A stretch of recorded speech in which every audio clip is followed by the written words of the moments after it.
But yeah, let's do it.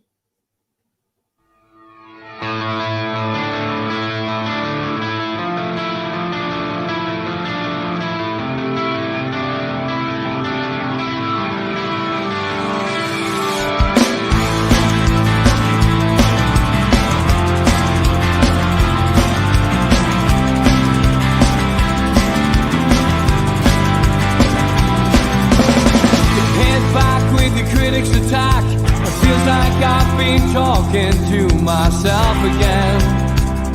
But it's the only way you're ever gonna learn. You look back and it's all in the past. I'm dwelling on the thoughts I cannot see. Good morning and welcome to NUFC Matters. Happy New Year, Ben Jacobs. Happy New Year to you as well, and to everyone listening. May it be full of success, both on personal levels and Newcastle levels as well.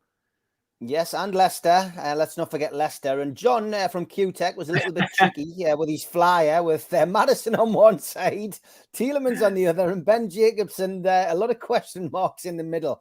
I'm sure we'll be getting a lot of questions about Tielemans and Maddison and other players that Newcastle United are linked with. And interesting, just before we came on air, a lot of stories circulating at the moment. Not quite sure of the source, but a lot of people saying that ASM hasn't travelled this morning, and something to do with them potentially not starting the game. I mean, I guess more will come out about that in due course. But if that is true, and we'll have to emphasize, we don't know whether it is or not. It's a strange situation, isn't it? If he hasn't got on the bus, and when those kind of things happen, it tends to spell bad news, doesn't it? Well, it can do, but I think we have to be very careful and let the situation play out. And it's very easy to hear something, see something, and then get a clarification, most likely after the game, which gives you the full picture. So personally, as a journalist, I don't overly comment on things that I don't have direct information on. Therefore, it's flying around on Twitter. You take it at face value with a pinch of salt, and then no doubt there will be an explanation. And when a player doesn't travel, it can be for a variety of reasons. And we still have to say, if the player hasn't traveled, one can be because it's part of a broader club plan. Another can be because the player's chosen not to. It can be down to injury. It can be down to transfer. But I'm talking broadly, not about ASM specifically here. And that's why at this point, I think it's just best to wait and see and find out whether an explanation is given. And who knows, he might even surprise everybody and suddenly rock up to the game against Sheffield Wednesday. And that's the thing. A player often will have a commitment somewhere and might have to make different travel plans. They may have a personal issue. We just don't know. So let's let Eddie Howe explain this one, unless more news emerges before the game, and then we'll be in a better position to comment. Yeah, if anyone's got any pointers, just so I can read up on it whilst we're on air, that would be great. Fungo says, love the pick of our 2 targets from Ben's team. And Tom Dixon straight in saying, is there any news on these targets who we've been linked with, Ben? Yuri Tielemans and Scott McTominay. Well, let's park Scott for now and just concentrate on the Leicester situation. Lots of rumours flying around. It's the season of rumours. January, of course, transfer window open. Tielemans out of contract at the end of the season. Maddison, we don't know what's happening, as I guess, on the injury front with him. Has he had his scan yet? What's the situation with those 2 players? So Maddison saw a knee specialist. Obviously, this was an injury he picked up just before the World Cup against West Ham, and it ended up, to some extent, scuppering his World Cup, although I think it was apparent that Gareth Southgate was never going to give him too many, if any, minutes.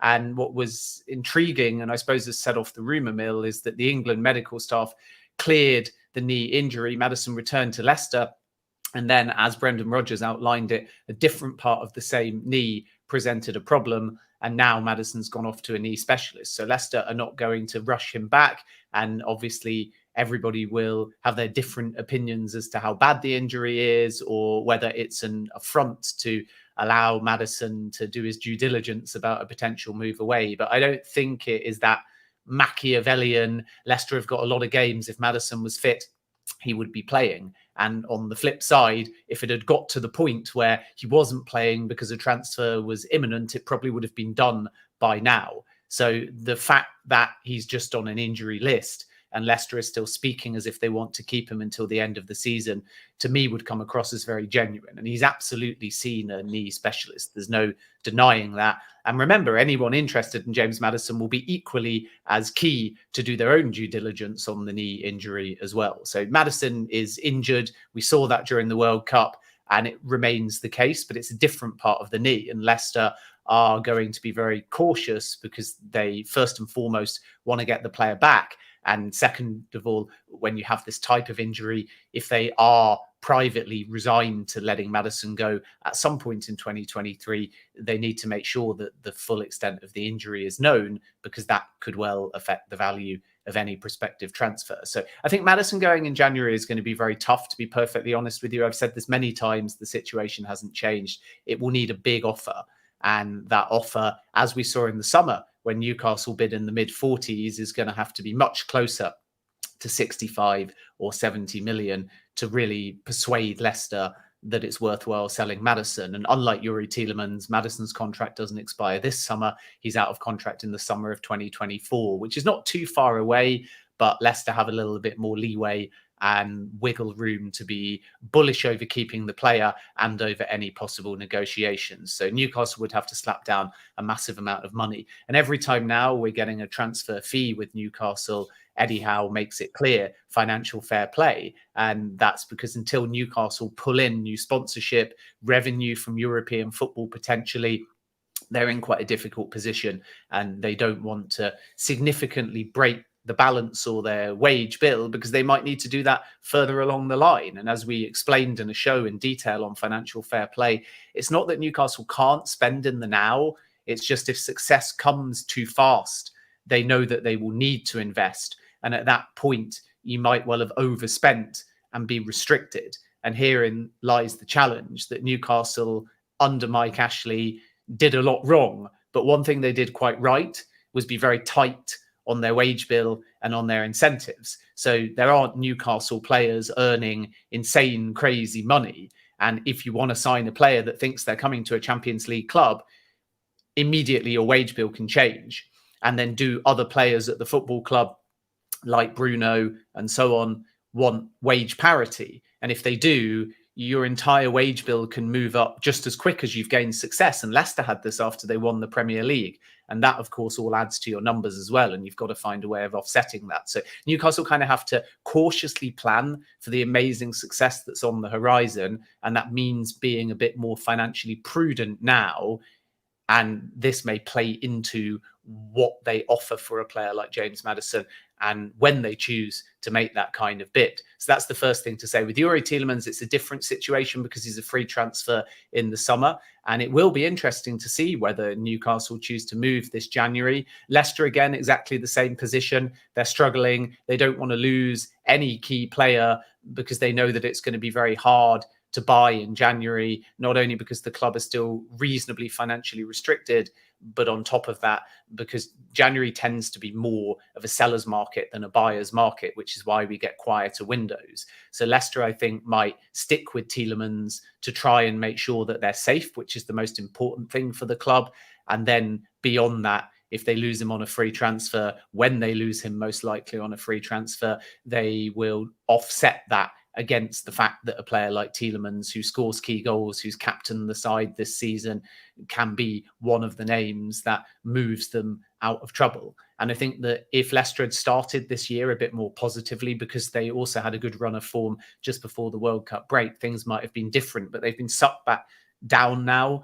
And therefore, players they've got that are reasonably tricky to replace in January will be the ones that they want to try and keep. So Newcastle can only change that if they put down big money, and it won't be insane money, but it will be above the market value considering the players only got half a year left on the contract. So over the summer, Leicester wanted about 30 million plus add-ons. Now in January, they might ask for 15 million plus add-ons, and Newcastle and any other club might say Tielemans is only worth 10 million because of the contract situation at best. And Leicester might say, again, no point in taking 10 million. We'll just keep him until the end of the season. So these are the kind of considerations. Newcastle haven't moved yet, but what will make it intriguing is there's a variety of clubs, but particularly Arsenal, considering trying to tie Tielemans down on a free for the summer of 2023 and therefore not have to pay a transfer fee.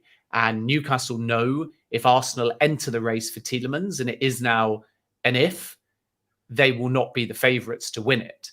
But Tielemans may also be thinking what's going to change at Arsenal in terms of who they want to buy if they win the Premier League and make Champions League, and is he still a priority there?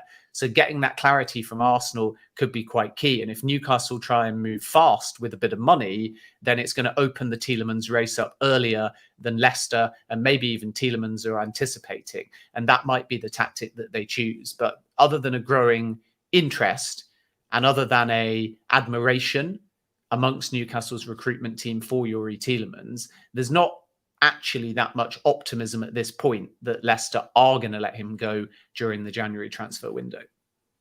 Surely Leicester couldn't expect upwards to 70 million, Ben, with such little contract left, says Michael. I'll let you answer that first. And then I want to talk a little bit about Dubravka, because obviously Leicester, we keep hearing Leicester are keen on getting a goalkeeper. And Newcastle, of course, have Dubravka back at St James's Park. Is there a potential there? I know we've discussed this, before, but is there a potential there for Leicester, maybe in Newcastle, to come to some kind of arrangement on a cash plus keeper deal with Maddison if Maddison is fit? Well, the first thing on the price with Maddison is, as I said before, it's a seller's market. So teams can quote what they want. Look at Moises Caicedo at Brighton, who market value is probably worth 40 to 45 million. But even last summer, it was 60 million plus being quoted. And now it's 70 million plus being quoted. And a valuation is not about what's fair. And I think sometimes a fan comes in and says, come on, we're offering great money. The player wants the move. You need the money. Why is it not getting done? And the answer is because it's not Football Manager.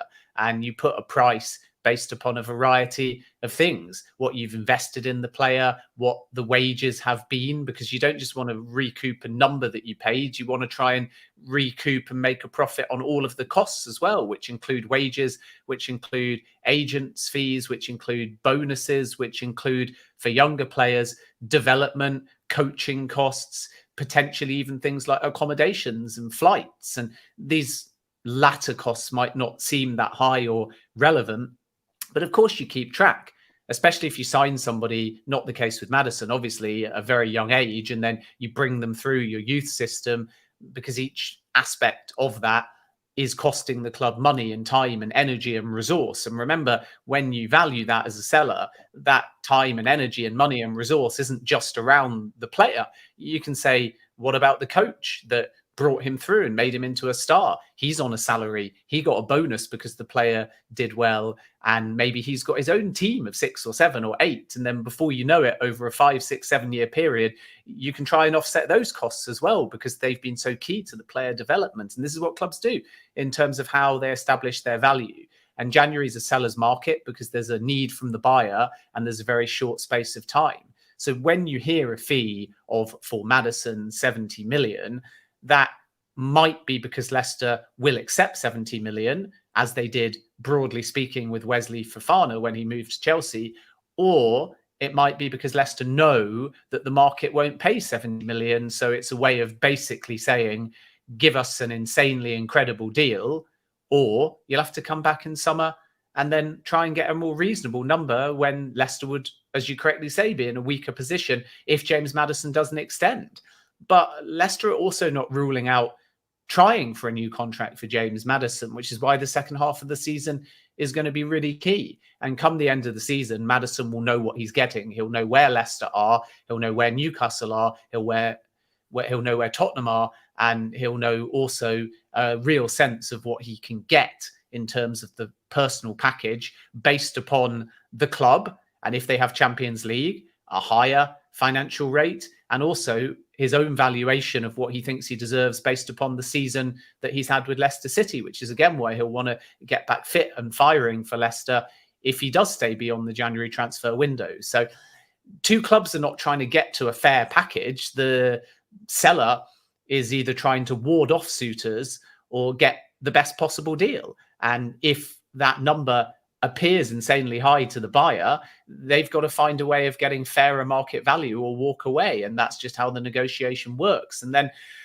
with Dubravka, I think that Leicester want a goalkeeper 100%. Danny Ward has very much divided opinion. He recovered, I thought, quite well in the build-up to the World Cup and kept a string of clean sheets and made some decent saves and certainly showcased his shot-stopping ability.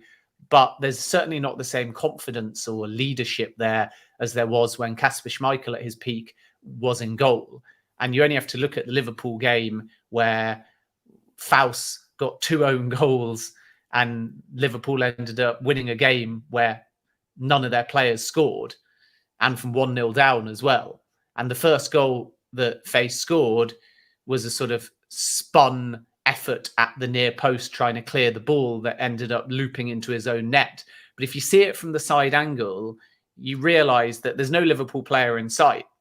And as it's coming through, Ward sort of crouches down with his knees as if he's about to gather the ball at his near post. And all he has to do is scream to Faust, leave it, because Faust has kind of turned side on and doesn't see what's behind him. But Ward has started as the ball has come in with a much clearer view of who's over to his right-hand side and if anyone in his peripheral is peeling in. So he knows there's nobody there because he's looking straight down at the ball, whereas Faust is at a different angle with his back slightly more to goal. So the goalkeeper has to scream. And you can see from the replay that there's clearly no definitive call from the goalkeeper. And that's the kind of little error that costs you the game, because if you're 1-0 up and you hold out for a bit longer, then doubt starts to creep in. Whereas as soon as your player gets 2 quick own goals, Liverpool have got the lead and Leicester don't feel good about themselves, and it's their heads that drop. And that's what a goalkeeper has to do. They need authority in the box, and Danny Ward doesn't have that at the moment. So Dubravka's been on Leicester's radar for quite some time, actually, even before he went to Manchester United. But from the player perspective, he desperately wanted that move to Manchester United, which is ironic now because it wasn't Newcastle saying, come back. It was the player asking Newcastle to come back because he wasn't happy at Manchester United. So in that context, it's either because he's going to fight for his place at Newcastle, and I know that Eddie Howe is absolutely delighted to have him back. He never wanted Dubravka to leave, or it's because he realizes that he's got 3 weeks to try and find a transfer somewhere else. So it wouldn't surprise me if Leicester enter into the market for Dubravka, but I think if they do, because they would see their next move for a goalkeeper as a number 1, not a number 2, which is going to be of appeal to Dubravka as well.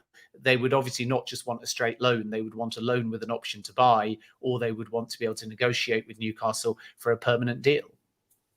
Yeah, okay. That's answered that. Plenty of questions coming in. We'll let you have Dubravka for 40 million, says Michael. Lots of talk about this young man, Ivan Fresneda, and Newcastle heavily linked with this guy this week. Chronicle really gone all in on that. I think the only journalist I've seen on the Newcastle timeline this week to more or less say, you know, this isn't anywhere near where people think it is at, is Craig Hope. And I've got to be honest, Craig is often very right, you know, about these things. So what's the deal on that? And I did manage to trace the source, I believe, of these rumors and these stories. And it was I've got to say, it's a very nifty looking Twitter page, but it's a diary as opposed to the official club page. And a lot of people were mistaking it for the club page. It's a diary of his current club. And I just think sometimes, you know, these in the know accounts cause a little bit of mischief, especially those which can be misinterpreted in a foreign language. So what's your take on him? Is this a go, do you think, for Newcastle? Yeah, I'm of the belief that this one is genuine in the sense that Newcastle are keen, but also quite frantic. And I think that needs underlying. There is interest in the player from the Premier League. Tottenham are another club that have looked at him, from La Liga and from Ligue 1 as well. And the reason for that is because, as I understand it, there is a clause in the contract that is market value, I believe, based upon the potential. It's high, obviously, for a player of this age, but something in the region of 30 million euros would allow a very simple transfer. And it remains to be seen whether clubs are going to trigger the approach, or alternatively, they're going to try and negotiate. And if you trigger, you will pay that, and then you will be in immediate talks with the player if you haven't already agreed anything. And if you don't trigger it, you obviously have to negotiate with the club. So we have to be very careful here, because there's far more than one club in the race. So we have Newcastle, who are very serious about Fresneda. And then there is definitely strong interest from Borussia Dortmund and also from Juventus as well. But their financial situation is unclear. And then you've got Tottenham as well. And I think what's triggered a lot of this is that Real Valladolid have already said pretty openly that Fresneda will be sold. They've made no secret of that. And the reason for that is because there is a strong belief within Newcastle that you're getting a teenager who is extremely mature, extraordinarily so, I've been told. And therefore, over the course of the next 2 or 3 seasons, he is a player that will take very quickly to elite level football. There's not many doubts about his maturity, about his composure, about his decision making, about his first touch. He's a very modern, very forward thinking and very composed fullback. And that's naturally why there is some appeal to a variety of different clubs. So we wait and see how this one progresses. Newcastle have gone to the player side. That's the first thing to say. And they have tried to make a case and tried to understand whether there is an appetite to come to St. James's Park, because they know that there are other options also in the ear of the player, and also considering developing quite formal talks quite quickly with Valladolid. So this is going to be a deal, if Newcastle are going to go any further in, that they have to move quite fast via, because there may be somebody out there that is just prepared to trigger the release clause and then go from there. I think Newcastle's approach in all of this is to get player buy-in first, and then when they approach Valladolid, they would actually, as I understand it, prefer to talk around the same level as the release fee, but not necessarily trigger the release clause, because triggering the release clause locks you into a set structure. And 99 times out of 100 with these type of young players and a release clause in the 30 million euros mark, it will be one lump sum payment. Whereas I think that Newcastle may prefer to offer different terms and negotiate a little bit. But most people believe that that 30 million, which is about 27 million pounds, is relative value, even for a player this young. So I don't think we can classify this one as a done deal. And I don't think that we can classify this one as entirely in Newcastle's control. But one thing's for sure, it looks like they're going to try in January. It looks like they're going to advance this.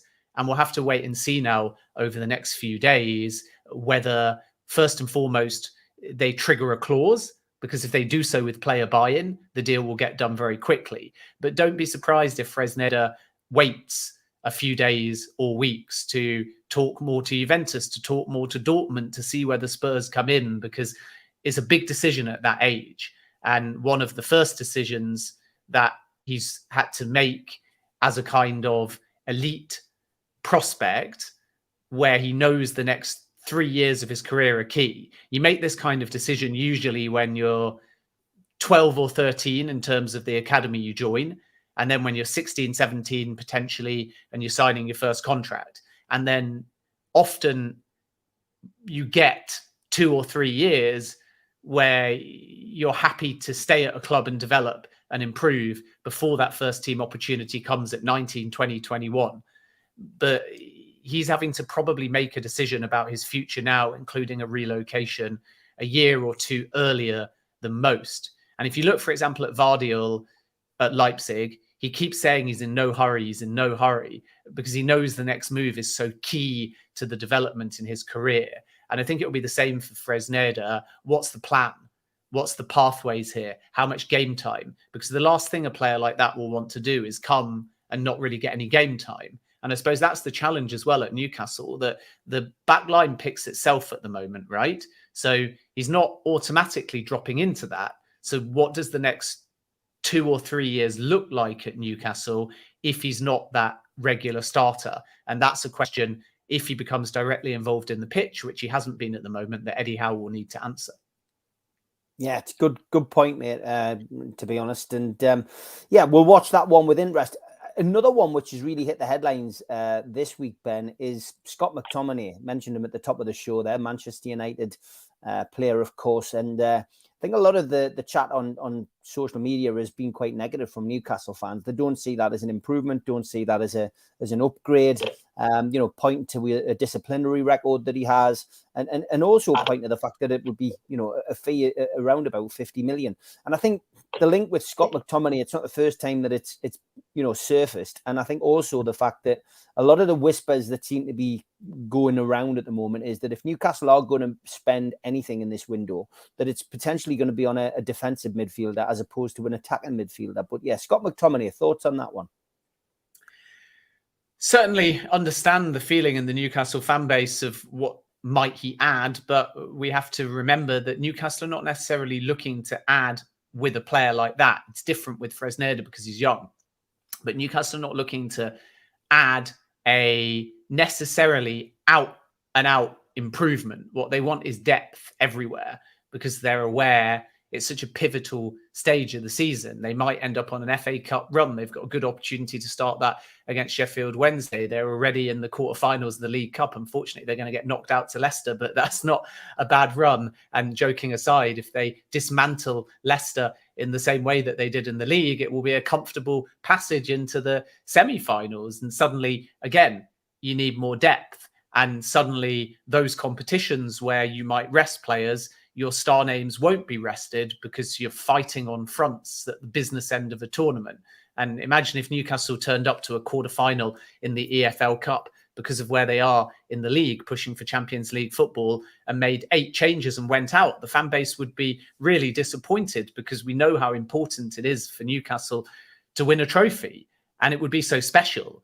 And even if Newcastle don't make the Champions League, but give it a go, what a season it will be to finish in the Europa League, considering that 12 months or so ago, Newcastle were in the relegation zone. And if they miss out on the Champions League and win the League Cup, that will be celebrated. I'm sure if you give the fan base a choice between Champions League or trophy, the majority would say Champions League, but some would just say, I would love to see Newcastle lift something, win something, have a day at Wembley where everybody can celebrate, have a parade through the city. So it's hard to tell. And obviously, with all respect to the League Cup, the FA Cup on paper at the beginning of any season will always triumph and be above it in your pecking order. But right now, there's these different permutations. And in the context of a player like McTominay, depth might be exactly something that Newcastle need. And remember, when in January they turned things around, they made a variety of signings. And some of them have taken the headlines, like Bruno and Kieran Trippier. But Chris Wood was effectively brought in for depth at quite a big price tag, because of the fact that Callum Wilson needs support for goals. And in addition to that, isn't unfortunately always fit. And it's the same now, but at a slightly different level. Newcastle don't have to scramble to get themselves out of trouble. They need to ensure, especially with the 5-sub rule, that they have enough quality there in case they need to make tactical changes in big games, in case somebody gets injured, in case they see opportunism to find somebody at value that can add competition. And when you look at the back line, particularly for centre-back, there's competition. And when you look up front now, if everyone's fit, they're starting to build competition. And if you look in midfield, you perhaps say they could do with one more, which is why Tielemans is being linked, which is why, from a creative midfielder point of view, Maddison is being linked. It's also why they bid for Jack Harrison last summer too. And then in the centre of the park, what's the future looking like for example, Shelvey and so on? And does that allow them an opportunity to bring in a more conservative midfielder? And under game management situations, I think that's quite smart, because who's to say that with the 5 subs rule, Eddie Howe doesn't trust so much in his defence when Newcastle have got a 1-0 or a 2-0 lead, that then you let that defence do what they've been doing, but you drop back to 2 defensive midfielders. And somebody like McTominay coming in could add that tactical versatility. So I don't think it's a bad signing. And this shouldn't be about Newcastle necessarily being negative about a name that comes in, because there's so much trust in the manager and the process and the ownership group at the moment. And there's so much momentum that we have to be very careful, I think, as football fans, not to assume a good window is a busy window. Because if your club chooses not to have a particularly busy window, a particularly sensational window, it also means things are going right, especially in mid-season. And Newcastle are going to want to keep everyone fit and pick the same starting 11s that they've used throughout the first half of the season. And I don't see January being about adding outstanding. I don't see January being about adding the new, like we saw 12 months ago, because Newcastle needed change back then. It's more about allowing a scenario where if a current starter gets injured or needs changing in a game, there's somebody that can come on and play to the same level. And that's where you've got McTominay. And if you look at him, he was starting for Manchester United earlier this season, but then a world-class DM came in Casemiro, who's been an outstanding signing for Manchester United. And that presents a window of opportunity. So now we have to wait and see whether, 1, Newcastle move. There's definitely interest there.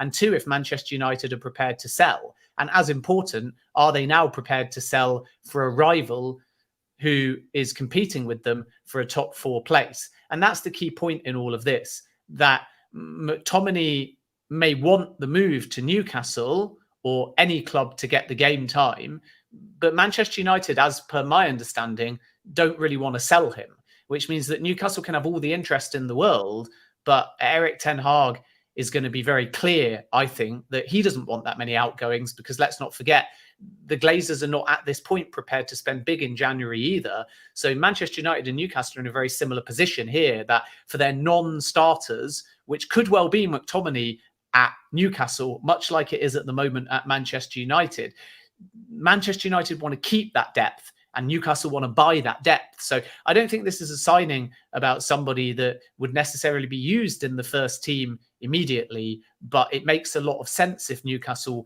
were to proceed and could pull it off, because it just gives them that versatility and that depth that they're going to need in the second half of the season. Michael, I don't think Ben would be interested in Chris Wood going to Leicester. I really don't. But, it's a nice of you to offer, Michael, but I think he's quite happy being at Newcastle. He's been there, hasn't he, at Leicester? We know all about Chris Wood at Leicester. So whether or not they would ever consider re-signing him, I don't think so, to be honest. I don't think so either. Matthew Ward, can Borough fans join this, or are we banned? All welcome, Matthew. No issues with any Middlesbrough fans. We had Bernie Slaven on the other night, actually. We reunited him with Malcolm for a few minutes, which was quite good. Okay, we're going to give Ben a chance to recharge his batteries, and me a chance to have a drink of water and run the ads. A big thank you to all our sponsors, as always. Thanks to Skips and Bins, telephone 0800 25 45 25 3, email inquiries at skipsandbins.com, and our website skipsandbins.com. Easy, contract free and pay-as-you-go waste collection. Thanks to Garden of Healing Dispensaries, CBD hemp and cannabinoid specialists. You can find them at thegohd.com. Thanks to Mr. Vicky's sauces, which are handmade in Cumbria. And you can find them at mrvickys.co.uk. If you want to make an order, give them a call on 01768 210 102 or email info@mrvickys.co.uk. Thanks to Blowhole Breweries. You can get a selection of beers, and the cans are in the design of the old Newcastle United entertainers strips. Blowholebrewery.co.uk. Thanks to Melly's Carpets and Beds, laying our reputation, one recommendation at a time. The best quality around at the cheapest prices. Melly's Beds and Carpets.co.uk. Email sales@mellysbedsandcarpets.co.uk, or give Melly a call on 01670 632 216. And thanks to United Group Travel Limited, UK coach holidays in Morpeth, 01670 362 460 or mobile 07957 141 654. Graham, your driver, Beverly answering your calls and looking after you on your tour. Some great deals coming up there. Get yourself onto the website to check them out. Thanks also to Media Arts, who do all of our videos and help us with the technological side of things. And thanks to qtechshop.co.uk, the makers of pool tables and snooker tables in Wallsend, Newcastle, and the guys who run our website, NUFCmatters.com. If you want to subscribe to the channel, then hit the subscribe button below. Hit the thumb up, which is the like button, which does us a big favour with the algorithm. And click share. Share it to Newcastle United Facebook groups or Twitter accounts or your own social media to help our community grow. And if you want to join the channel, hit the join button. And for as little as $1.99 a month, you can get some members-only videos and chances to win some fantastic prizes. We're also available as a podcast on iTunes, Spotify, Podbean, and the rest. Don't forget as well that we do events through NUFC Matters. And this one is the next event coming up, Friday the 24th of February, an evening with Newcastle United legend Steve Howie. Friday the 24th of February, Tyneside Irish Centre, and tickets are available at £50 from newcastlelegends.com. If you also go onto Voucher and search for the event, you can pick up a bargain on there. Don't forget, we also support the food bank on this channel. www.nufcfansfoodbank.co.uk is where you can find the Matchday Bucket. You can make a virtual donation to the Matchday Bucket 365 days of the year to keep helping the food bank in Newcastle. Okay, we've got Ben Jacobs here to talk transfers. Lots of people still posting about ASM. Nothing confirmed at all. I guess it's just a case of waiting and seeing on that one. Ben, is Diaby still on the radar for Newcastle United in this transfer window? Moussa Diaby, of course, a player who we spoke about a lot in the last transfer window, Ben. Links with Newcastle always seem to come up, and wow, I mean, I guess if rumours were true about ASM and there had been some kind of fallout, it's a player that Newcastle would love to have in.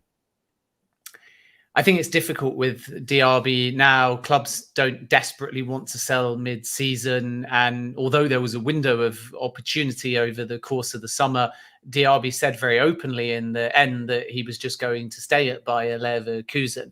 He's a player that has a lot of attributes to succeed in the Premier League, speed in particular, very technical, can provide assists, can score goals as well, and has that versatility. So everything is there to suggest that he will make some form of move away from Bayer Leverkusen in either 2023 or I think by the earliest 2024. But at the moment, there's no real give on the Leverkusen side. So over the course of the summer, a cut price deal, if you like, from the original valuation was possible for sure. And that was intimated by Leverkusen. But remember, at that point, he was on quite a long contract. It was a 5-year deal that he'd only signed in June 2019. So therefore, there was still enough time for them to hold out and offer one big price, but then come down a little bit, and therein lied the appeal.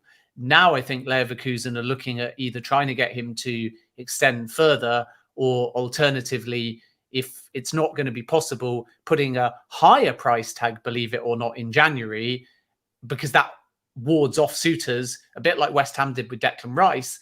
And then in the summer, they'll come down to a more reasonable price, because obviously if he doesn't now sign a new deal, time is starting to tick away, because 2019 in June and 5 years obviously tells you that he's starting to head towards that worrying period now where Bayer Leverkusen become concerned about his future. So we have to wait and see how this one pans out. And I think that the Newcastle interest was never necessarily as advanced as people were making out over the summer.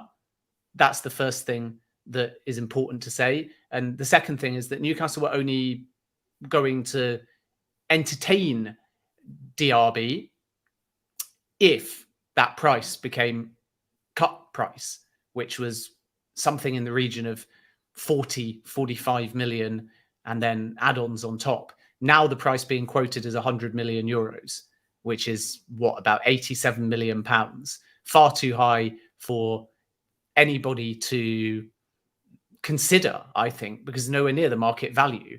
And you're not getting a player that's 18 or 19 for that kind of fee that you can give a 6-7 year contract to. He's 23, which is still incredibly young, but it's not quite the same in clubs' eyes and minds. As soon as they hit 23, 24, 25, you start to look at 3 to 5 year contracts. Whereas if you look at what Chelsea are doing with 18, 19, 20, 21 year olds, they're offering them 6, 7, even 7.5 year contracts. And that is important, not because of the actual contract length, but because of financial fair play.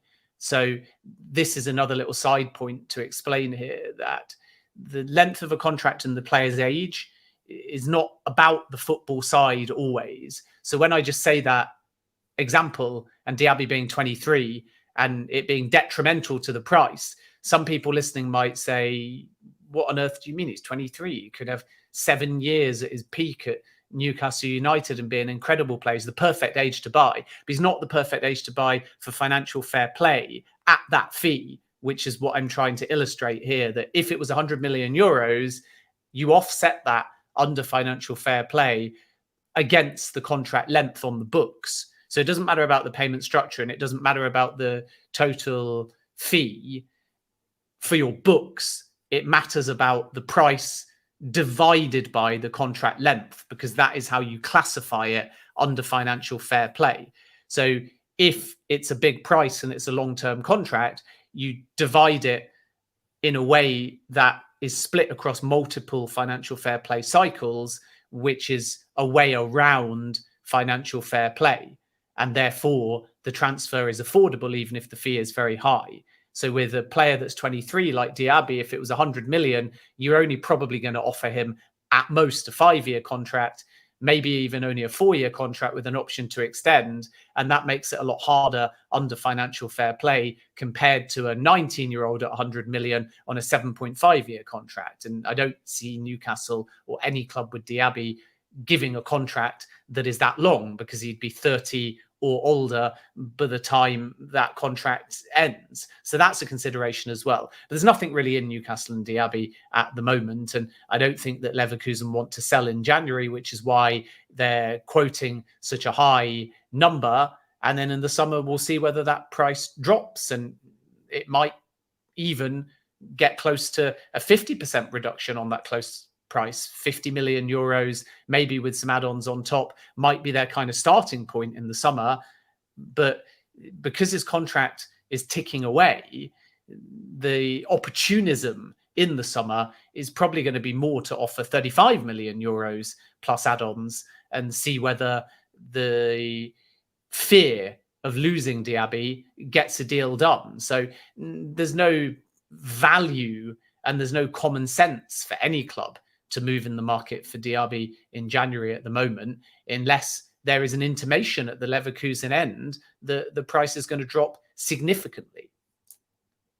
Okay, Ferland Mendy is another name again, which has been bandied around, not just for Newcastle, has to be said, but a vast array of football teams. The French international is certainly interesting to lots of people. What's your take on that? Again, I think this is going into the realms of fantasy, certainly in this transfer window anyway. Yeah, I think it is as well. And the only aspect of this, which I think is helpful to Newcastle and is maybe an indicator of where they're looking either in January or the summer, is the fact that Ferland Mendy is a left back. And I really feel like Newcastle could use a strengthening in that area. Whereas if we look at right back, if we look at centre back, I still think that they're okay. And we've spoken already about the midfield and perhaps a need to add depth. But I think there is definitely an opportunity in left back for Newcastle to strengthen. So that's the first thing to say. But we have to be clear here that price, again, is an issue. He's 27 years of age and valued somewhere in the region of 40 plus million. So that's a stumbling block. And then the second thing to say is just that it might need a little bit of movement first. So Real Madrid are not necessarily prioritizing a new deal for Mendy, which is where there's a window of opportunity, but he is contracted until 2025. And at the same time, Real Madrid are seriously looking at Bayern Munich's Alphonso Davies. And were he to come in, the movement in the market will present a window of opportunity. But if you are going to get Mendy, it will be 40 plus million at an absolute minimum. And that, I think, might well put Newcastle off, especially when you consider that he's 27 years of age. He's a signing for the now as well. So the player's going to want to slot straight in. And I think he would at Newcastle United, in fairness, which again is why there might be a little bit of substance to this. But are Newcastle in January going to throw 45 million, 50 million, even 55 million potentially all in if we think about the add-ons for this kind of player? And I'm not so sure.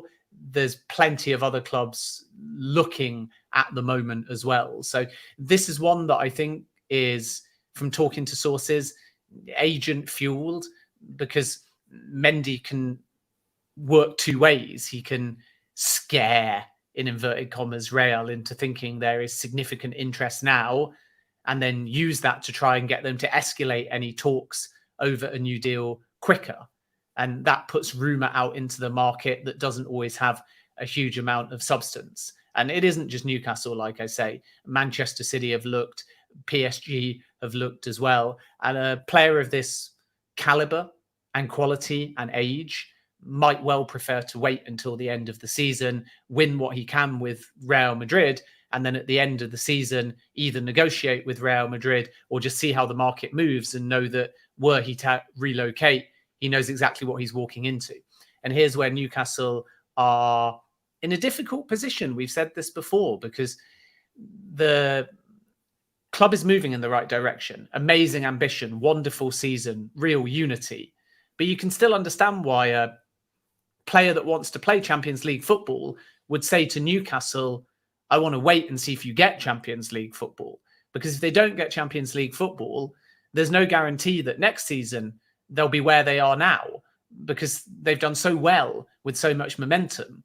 But we know that the Premier League changes. Whereas if you're Chelsea or if you're Liverpool and you're not heading towards Champions League football, you've got a bit more substance and history to suggest that you'll be back there sooner rather than later.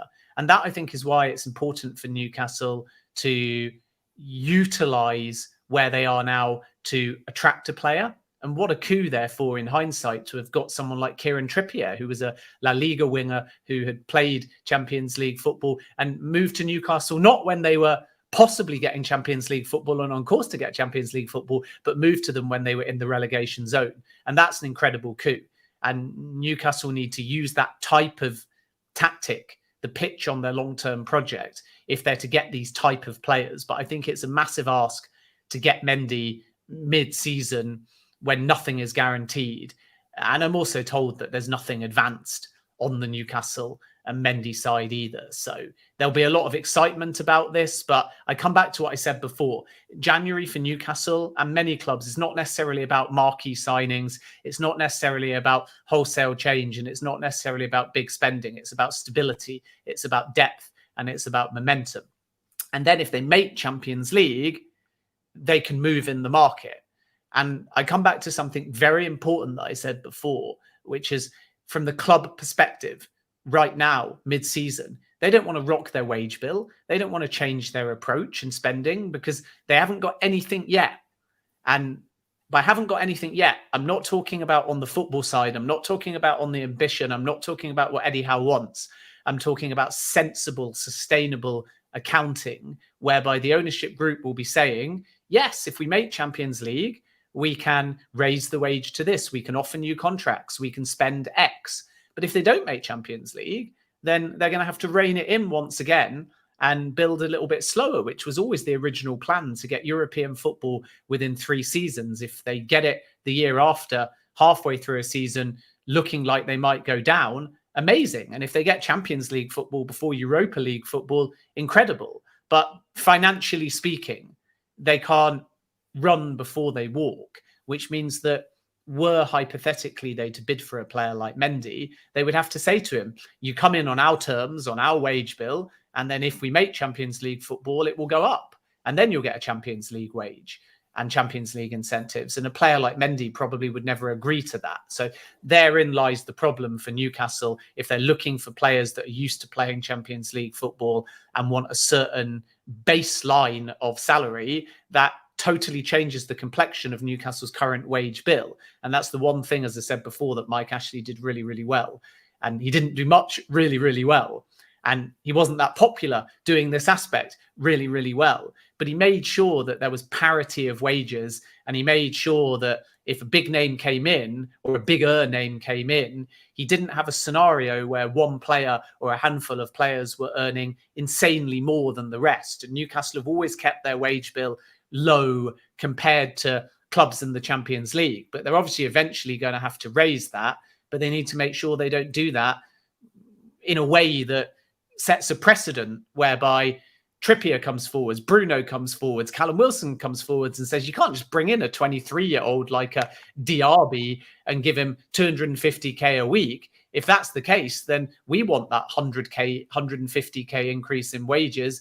Otherwise, where's the reward for the players that got you here? And once you do that, your entire wage bill starts to creep up, not to the tune of 250k a week for every single player, but every player wants a ratioed increase. It's about the percentage increase. If one player goes up to a certain amount and it's a 30% increase, then every single player that's been integral to this season wants a 30% increase. And why not? They've just qualified for the Champions League. And I can illustrate that firsthand because it's exactly what happened to Leicester. They won the Premier League and then suddenly the Vardys and the Schmeichels of this world all got bumped up. And then suddenly anyone that came in wanted a bumped up wage, and Leicester suddenly developed a high wage bill and they had to match that because they wanted to contend again for European football and Champions League football. So success financially speaking and financial fair play speaking can actually present itself with a ton of problems. And I know that's quite a rambly answer to a question that was about Mendy, but we have to remember that Newcastle wants success and sustainability. What they don't want to do is get success one season and then be in a financial mess because of it. Just a quick yes and no on this one, Ben. Do Leicester still owe Newcastle money for Perez? I don't know, to be honest. Very coy. It's tough because the way the structure works is kept reasonably secretive. So it's honestly a question I don't definitively know the answer to. Okay, thanks for the question, Tom. That was a good one. Again, shorter answers on these two because we're running out of time and I'm conscious you've got to get off. Verla and Thuram, two players, again, Jack Sparrow knows that we've been linked with. I mean, again, listening to Eddie Howe, I know he keeps hammering on about financial fair play, etc. If Newcastle were short in areas, through injuries in January, I'm pretty sure they would start looking a little bit bigger. But Kone is another one that they've been linked with. I mean, thoughts on those two and Verla?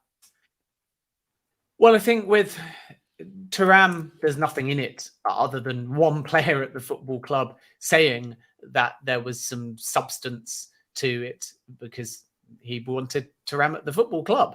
And we know that Newcastle like Thuram because you're always looking at players in that market, but there's no approach. There's nothing advanced. And Thuram is going to be the type of player that goes, I think, in the summer, because there's a real value in that. I'd be very surprised if anybody moves in the January market for that particular player.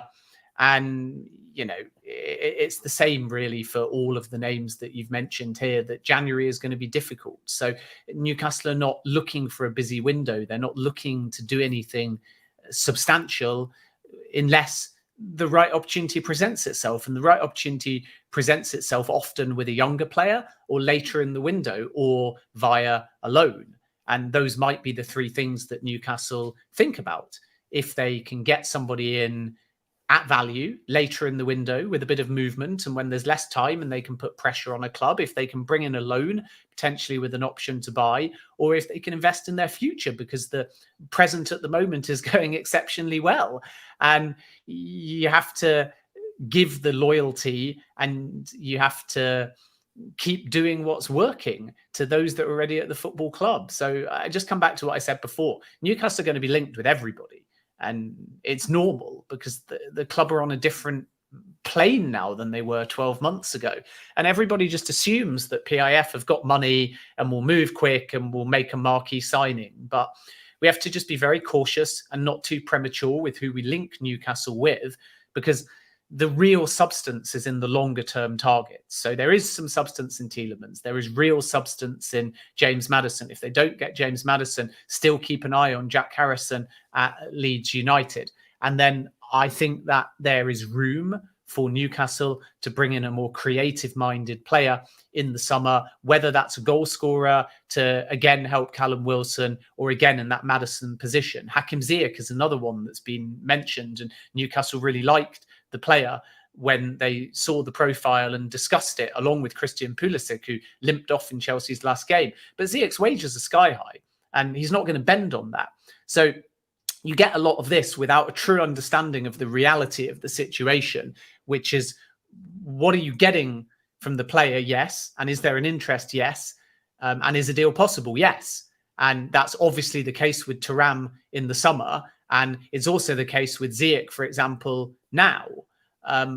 But there's the wages. And if you just bring in Ziyech mid-season to get all of the glory of the foundations that Newcastle have set up, and you pay him 70k potentially above some of Newcastle's key players, then it rocks the boat. It rocks the dressing room, and Newcastle just won't do that.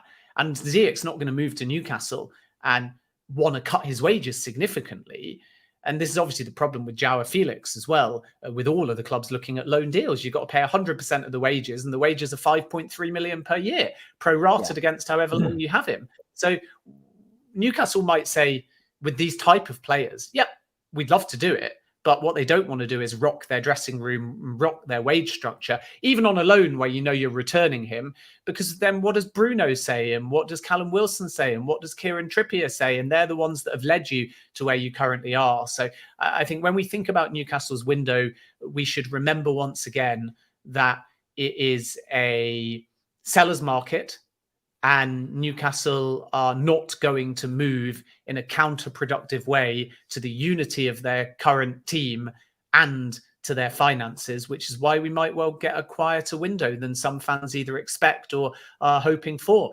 They'll bring in somebody, and McTominay might be the kind of name that they go for, but I don't think they're going to have the same type of January as they did 12 months ago. Okay, just a reminder, Ben, Boxing Day was a bit of a mauling. Newcastle beating Leicester 3-0. So John does ask in the comments today, he says, is Ben at the game on Tuesday? Newcastle, of course, playing Leicester in the quarterfinals. And either way, will he be happy as one of his teams will go through? He's mischievous today with a flyer and then with this question. He's very mischievous, but he sent me a mug, so we're still friends. What do you reckon? What do you reckon on Tuesday, mate? Because it's going to be a different game, isn't it? I mean, Leicester, for me personally as well, Leicester have got the experience in recent years of being in big games like this. They'll want to get one back on Newcastle, especially after that result on Boxing Day. They don't need they don't need any bigger motivation. It's not going to be a walkover for Newcastle. But the problem is with Leicester, they've got to break down that back four somehow, and I guess they've got to get the crowd silenced. Yeah, they do. And silencing the crowd won't be easy. I don't think we can read too much into the Premier League win for Newcastle in the sense it's a cup game and it's a quarterfinal. So you play in a different way. And obviously, if one side trails, then you're far more expansive. You're far more open. And we might therefore see an end-to-end type of game. Whereas in the Premier League, you go 1-0 down. And depending on circumstance and who you're playing, your tactic can be a little bit different. You look at, for example, that Forest-Chelsea game where Forest went 1-0 down and it still took them 10 minutes into the second half before they really started having a go. And then again, at 1-1, you're packing in a little bit and saying what a great point that is. That's not how the League Cup works. So Leicester are underdogs for sure. And it's going to be extremely difficult at St. James's Park for them to get a result. I would even term Newcastle heavy favourites. So Leicester are not just underdogs in terms of who's likely to win. They're heavy underdogs. And the reason for that is just because think what this means to Newcastle United. I know it's only a quarterfinal, it's not a semi-final, but think what this means to Newcastle United. The form they're in, the momentum they're in, the feel-good factor they're in, and the fact that finally winning a cup again is massive. And then it's at St. James's Park. And all of that for me will lead to maybe, and perhaps I'm exaggerating here, but maybe the best atmosphere that we've seen all season long. Because that's what I think it means to the Newcastle United fan base. Whereas for Leicester, of course, they want to go on a cup run, but first and foremost, they want stability and to get themselves out of trouble. So we're going to see Newcastle's strongest starting 11. They're coming off the back of a game where they beat Leicester 3-0 and comfortably. So they're confident of breaking them down. And Leicester might have other decisions to make. They might have to make a few changes. They might have to think about the congested fixture calendar. Yeah, they want to win, but they don't want to win at the expense of going down. And that Borough fan that came in the other season, the other half of the show, reminded me of that season where Borough had Juninho and Ravanelli, and they had two incredible cup runs in the League Cup and in the FA Cup, but they went down in the Premier League. And it was an exceptional season in many ways for them, but they left empty-handed because they lost to Leicester in the League Cup, they lost in the FA Cup final, and they went down. And Leicester don't want to win a trophy and go down. So that might affect the selection, even though it's a League Cup quarter-final. So I think that Newcastle will win, unfortunately. I won't be supporting Newcastle, but I will be down there and I will be enjoying the atmosphere and enjoying seeing some friends from Newcastle. And hopefully you and me will get to meet up, Steve, like we did a few seasons back when you were down in Leicester and we saw each other pre-game. I'm really excited for the atmosphere. I'm really pleased to see the feel-good factor amongst the Newcastle fan base and how much a game like this will mean to them. And I really genuinely think it will. I really genuinely think it will be a special atmosphere because Newcastle fans taste the opportunity now to get to Wembley and win a trophy, and that's important. And from Leicester's point of view, I think the key is going to be to quiet that crowd and to score first. And they have to hope somehow that Maddison is fit, but I'm not sure how likely that will be. They have to hope that Youri Tielemans bosses the midfield and gets box to box. And they need to work out who they're going to play up front, whether that's Daka, whether that's Vardy. And then Harvey Barnes is going to be very important in the game as well. I'm less actually concerned by Leicester's backline, other than Danny Ward and his leadership, because Face, despite those two own goals against Liverpool, has been outstanding since joining the football club. And Castagne is getting a bit more game time now. He's fit and played obviously against Newcastle in that 3-0 as well. So I think that Leicester can put in a resilient defensive performance. And, Thomas and Castagne, if they can get forwards and play in a Perez or a Barnes, and then Tielemans will probably be given a bit of freedom in the game, they can score and they can do something. But make no mistake, Newcastle will score in this game. And I think they'll probably score more than one in this game. So if Leicester are to go through, it's going to be because it's an open game. And they take their chances. I don't think a clean sheet is likely, unfortunately. So I disappointingly expect Newcastle to go through, but it's a cup game and it can be unpredictable. So let's see. Okay, lastly, Newcastle United and Leicester, of course, in action FA Cup action, and there's me with the FA Cup a few years ago at Dunstan. The actual FA Cup, you actually aren't allowed to touch it. You're not allowed to touch it, which was interesting. But I got very close to it. But yeah, Leicester away to Gillingham, Newcastle away to Sheffield Wednesday. I'm predicting Newcastle to win by 2 goals. What are you expecting from your team today, Ben? I think Leicester will win. I think that Leicester will rest a lot of players, though, as well. So that is a factor in all of this. But I look at the round of 16 in the EFL Cup where they went away at MK Dons and they took it pretty seriously. And one of the reasons for that was because it was after the World Cup. So a lot of teams played a very strong 11 in that EFL Cup because they wanted to give their senior players some game time to shake off the rust. I don't expect that starting lineup again. I think that Brendan Rodgers will chop and change in this one, but I do expect Leicester to be victorious in this game. I think that even though it's away from home and the magic of the FA Cup and all of that, they will just have too much for a Gillingham side, really, that are not in great form at all.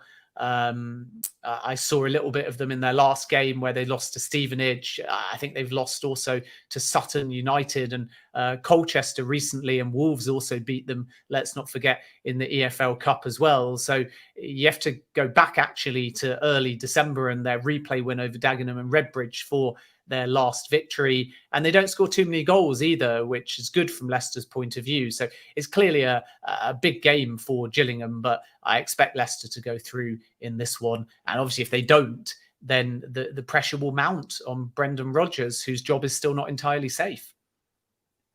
Thanks to everybody in the chat. Thanks to all the moderators. Thanks to you, Ben. Been a great show. I'm back tomorrow, 6 o'clock tomorrow night with Stu Penman and potentially Mitch, depending on his availability with the professional show to look back on the FA Cup today. Ben, great to see you. Get you on next week again for some more transfer chat. Take care. All the best, everyone. Enjoy the FA Cup.